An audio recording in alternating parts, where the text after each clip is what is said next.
ചിന്തിക്കാനുള്ള ഒരു കാര്യമാണ് സ്റ്റുഡൻസിന്. ഈ കല്ലുകളിൽ എയർ ഉണ്ടെന്ന് പറയാൻ നിങ്ങൾ വിശ്വസിക്കും. കാരണം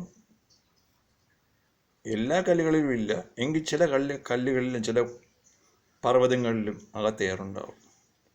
നമ്മൾ പപ്പടം പൊരിക്കുമ്പോൾ ഈ പപ്പടം എണ്ണയ്ക്കകത്തിട്ട് പൊള്ളിക്കുമ്പോൾ അതിങ്ങനെ പൊങ്ങി വരത്തില്ല. അതുപോലെയാണ് പർവ്വതങ്ങളിൽ നല്ല ചൂട് ഭൂമിക്ക് അകത്തുണ്ട്. ചൂട് കാരണം ഇത് പൊങ്ങി വന്ന്.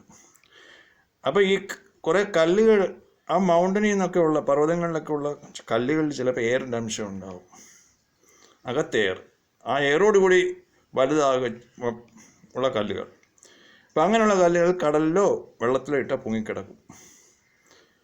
അതുപോലെ തന്നെ ഐസ് അറ്റ്ലാന്റിക്കിലും അവിടെ ഇവിടെയൊക്കെയുള്ള ഐസ് പൊങ്ങിക്കിടക്കുന്നത് കടലിലും വെള്ളത്തിൽ പൊങ്ങിക്കിടക്കത്തില്ലേ, അതിലും എയറിൻ്റെ അംശം ഉള്ളത് കൊണ്ടാണ് അതിങ്ങനെ പൊങ്ങിക്കിടക്കുന്നത്. എയർ എവിടെയുണ്ടോ അവിടെ ഇങ്ങനെ പൊങ്ങിക്കിടക്കാൻ പറ്റും. അപ്പോൾ ഇത് ശരിയാണോ അല്ലയോ എന്നുള്ളത് നിങ്ങൾ ചിന്തിച്ച് അത് ശരിയാണെന്ന് തോന്നുകയാണെങ്കിലും അല്ലെങ്കിൽ നിങ്ങൾക്ക് ലൈക്ക് ചെയ്യും, ഷെയർ ചെയ്യാൻ മറ്റുള്ളവർ ചിന്തിക്കട്ടെ. എൻ്റെ channel Raji IPS and another YouTube channel, Raji Matthew Pondaral. Please subscribe and share. Thank you for watching. Please see the playlist of my channel for a lot of songs. All right, reserved for this invention.